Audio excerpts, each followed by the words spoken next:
तो हर्ष जी, आपने हमारे लिए एक स्पेशल कुछ स्टैंड अप किया हुआ है तैयार। मैं तो माइक पे करूंगा सर, हाँ, जैसे हम लोग जरूर, करते हैं जरूर, सर। मैं लेके आता हूँ, जाइएगा मत सर। ढूंढ के ला बजा इनके लिए।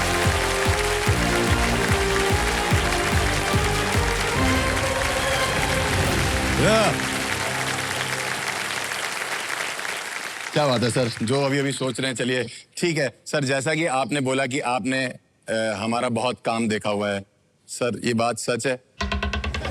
हाँ, क्यों नहीं। सच बोल रहे हैं सर, इतने खाली तो नहीं हो आप। आप कहाँ सदी के महानायक, कहाँ हम सदी के नालायक। हम सब देखते हैं जी। और क्या, अगर आपने मेरा एक भी काम देखा हुआ है ना, बाहर जाके मैं किसी को मुंह नहीं लगाने वाला था। हाँ मैं सही बता रहा हूँ, अगर है ऐसा तो कौन बनेगा करोड़पति यही खत्म किया जाए। हम बन चुके हैं करोड़पति। आप मुझे ये बताओ, स्टैंड अप अपनी जगह है सर, मुझे आपसे एक शिकायत है सर। क्यों करी आपने वो पिक्चर? कौन सी? क्या जरूरत थी सर, भोले मत बनिए।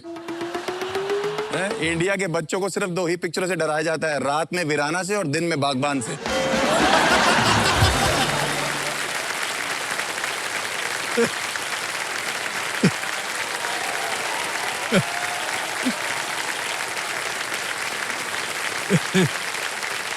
हमारे माँ बाप मारते हुए दिखाने लगे थे हमको।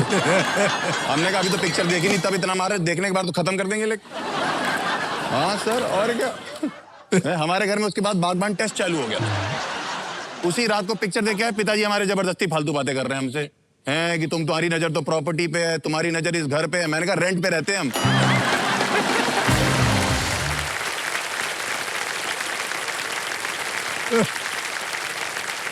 और जब आपके उस पिक्चर में चारों बच्चे खराब निकल ही गए थे, हमारी क्या गलती है?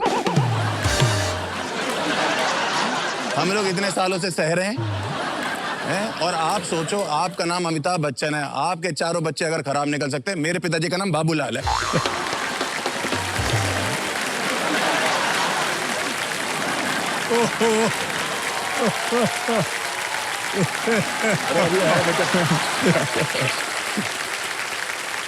क्या बात है। क्यों रखा आपने उस पिक्चर में करवा चौथ? पूरा मर्द समाज परेशान है तब से। हम लोग मना करते हैं अपनी लड़कियों को कि हम करवा चौथ नहीं रखेंगे। अरे अमिताभ बच्चन रख सकता है, तुम किसके इतनी मूली हो? हमको उनको समझाना पड़ता है कि अमिताभ सर ने भी जब तक एक्शन था तभी रखा था, जैसे ही कट बोले तुरंत फ्रूट खा रहे थे।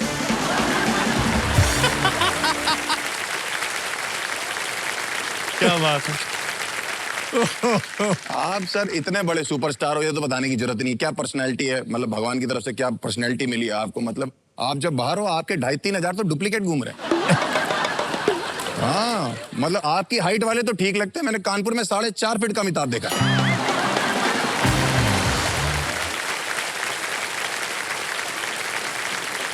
सर इतना सा यूं खड़ा हुआ है, मेरे से कह रहा है अमिताभ। मैंने कहा तेरा बच्चन कहाँ है?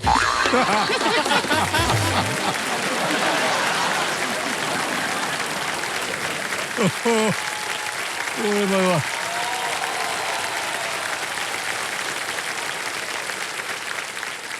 आपकी इतनी खतरनाक पर्सनैलिटी, आपकी हाइट जो है इंडिया में ऐसा यूनिट पे यूज होती है हाइट की। हाँ इंडिया के लड़के इंच पे नहीं अमिताभ पे नापे जा रहे हैं। कैसा है लड़का? अमिताभ जितना लंबा है।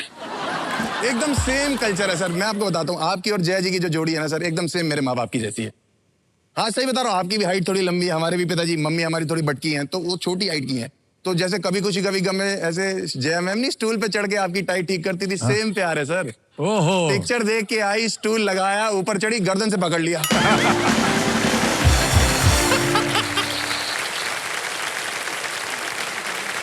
भगवान। कि कायदे में रहोगे तो फायदे में रहोगे। सर ये सिर्फ मेरी कहानी नहीं है। रवि गुप्ता, अनुभव सिंह बस्सी, अभिषेक उपमन्यु, देश के जितने भी कॉमेडियंस हैं या जितने भी कलाकार जो यंग आ रहे हैं, उस आपसे बड़ी ऑडियंस सर हमें नहीं मिल सकती। आज हमारी जो ऑडियंस आप बने हो, इसके बाद से अगर बाहर जाके मुझे किसी ने बोला कि तुम्हारे जोक पे हंसी नहीं आ रही है, तो मैं यही बोलूंगा, अमिताभ बच्चन हंसते, तुम किस खेत की मूली हो? Thank you so much, thank you so much. बहुत बढ़िया, वेरी नाइस।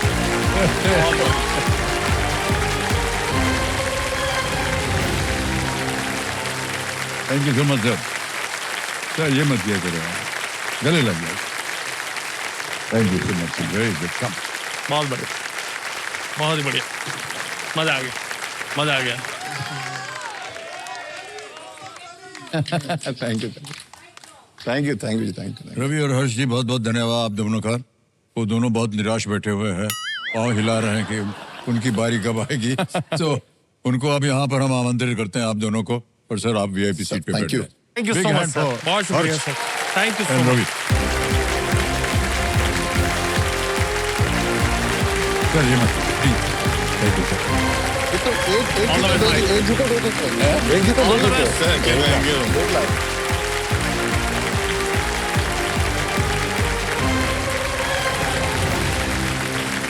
ओके, तो अभिषेक जी आ गए हैं और अनुभव जी आ गए हैं। किसी के दिल को छूने का एक ही तरीका है, जो कहो दिल से कहो, और इसका उदाहरण मेरे सामने बैठे हैं अनुभव सिंह बस्सी जी और अभिषेक उपमन्यु जी। अपनी कला से सबका दिल जीतने वाले इन दो महारथियों का एक बार फिर हम अभिनंदन करते हैं जोरदार तालियों के साथ। धन्यवाद बयान के लिए। तो अभिषेक जी, आप कंपेनियन के रूप में किन्हें लाए हैं, हम बता दीजिए। मैं अपने सगे माँ बाप जी और अपनी बहन को साथ जी, में लाया प्रणाम, हूँ। प्रणाम। बैठ रहे हैं सर, बैठ बैठ रहे रहे हैं, हैं। वो खड़े मत होइए जी। तो वो जो मेरी बहन है, वो उसका बर्थडे आता है 11 अक्टूबर को, ओहो, तो काफी सिमिलैरिटीज भी हैं इसमें और आप में। अच्छा, मतलब वो भी लंबी है, वो भी कलाकार है आपकी तरह। ओहो, हाँ, वाह। और उसकी भी दाढ़ी आती है, काट के आई है आज। याद रहती है। बहुत बहुत बधाई आपको और जन्मदिन की अनेक अनेक शुभकामनाएं आपको। 11 अक्टूबर वाले अच्छे लोग होते हैं, मैं बताऊं आपको। बिल्कुल। हाँ, बड़े अच्छे होते हैं। ऑलराइट। अनुभव, आप अपने कंपेनी के रूप में किन किन लाए हैं? सर लाए तो हम इन दोनों को भी देने भेज सकते हैं अब। इनका काम हो गया है, बस बहुत शुक्रिया उनको लाइफ लाइन इस्तेमाल नहीं की। मैं सर, मेरे पिताजी माता जी हैं। जी जी जी, प्रणाम करता हूँ आपको सर, बहुत बहुत स्वागत है आपका। मैं बस शुरू में बताना चाहता हूँ कि कोई लाइफ लाइन यूज नहीं हुई है। तो मेरी माता जी बैठी हैं यहाँ पे। दोनों की कोशिश थी, हम लोग गांव में रहते थे कि इनको यहाँ से निकाल के इन्हें कहीं से भी भेजो और पढ़ाई कराएं इनसे। एक बार मैं तीसरी कक्षा में था, मेरे 100 में से 1 नंबर आया था अंग्रेजी में। तो मेरी माता जी ने रात को बिठा के पढ़ाया मुझे, तो खूब पीटा इन्होंने रात को, क्योंकि ये जब पढ़ रही थी तो मुझे तब उस टाइम मुझे रियलाइज हुआ कि ये भी अभी समझ रही हैं। मुझे आता नहीं है, ये सीख रही हैं, और फिर ये सीख नहीं पा रही है, फिर सिखा नहीं पा रही है। तो मैं किस लिए पिट रहा हूं, मैं ये नहीं समझ पाया पूरी बात। तो मैं उस पूरी सिचुएशन के माध्यम से ये कहना चाहता हूं कि माताजी के हाथ से ऑडियंस पोल वाला ले ले रिमोट। क्योंकि अगर हम जीत भी रहे होंगे तो गलत करा सकते हैं। बाकी ये लोग बहुत खुश हैं कि ये लोग आपसे मिल लिए। हम बस यही बोल के लाए थे कि आज आप चल लीजिए, ताकि और थोड़े दिन हम शांति से रह सके। बहुत बहुत स्वागत है आप सभी का, इतने कंपेनी के रूप में आए हैं। ऑलराइट अनूप जी, ऐसे ही हमको हमारे कंप्यूटर जी जो है सब जानकारी रखते हैं। वो कह रहे हैं कि पहले आप एक यूपीएससी में एक जाना चाह रहे थे, इम्तिहान वगैरह तैयार किया था आपने, और फिर अचानक आपने वो छोड़ दिया और आ गए आप कॉमेडी में। अचानक नहीं हुआ सर। यूपीएससी की तैयारी की सबसे खास बात है कि तैयारी कोई भी कर सकता है। उसके लिए कोई मेरिट नहीं लगती, कोई आपसे पूछता भी नहीं है कि क्यों कर रहे हो। सबको लगता है, विश्वास होता है कि आप कर ही लोगे। मेरा रीजन सर ज्यादा था कि मेरे पिताजी बैठे हैं वहां पे। जी जी, उन्होंने एक सपना देखा था कि जो भी सपना देखो अपने बच्चों से पूरा कराओ।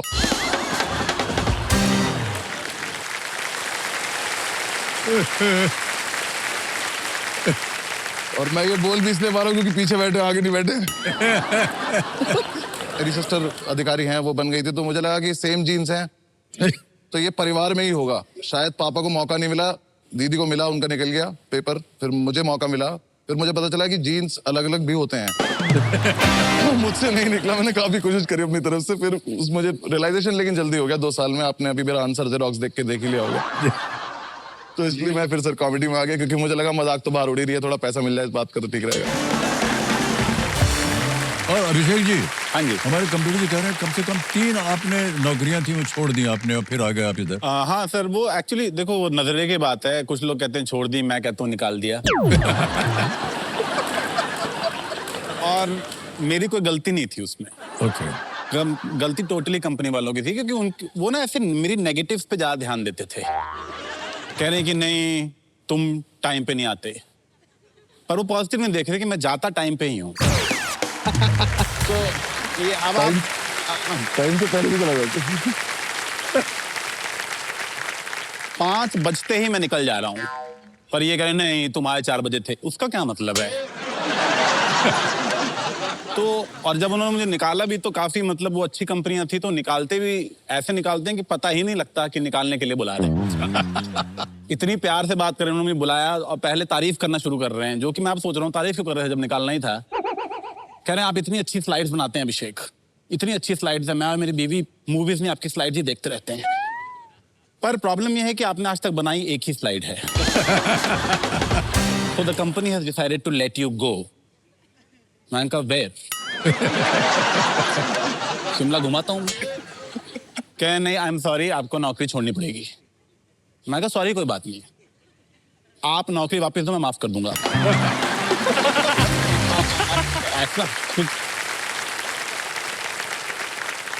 जब 2-3 कंपनियों ने निकाल दिया तो मुझे लगा अब क्यों टाइम वेस्ट करें, कंपनी का भी अपना भी। बहुत इल्जाम लगाते थे कि चीनी का पैकेट चुरा रहा है ये सब। इतनी चीनी थी, पता नहीं क्या उन लोगों को प्रॉब्लम थी। वही है सर, कंपनी ही घटिया थी। अब मैं क्या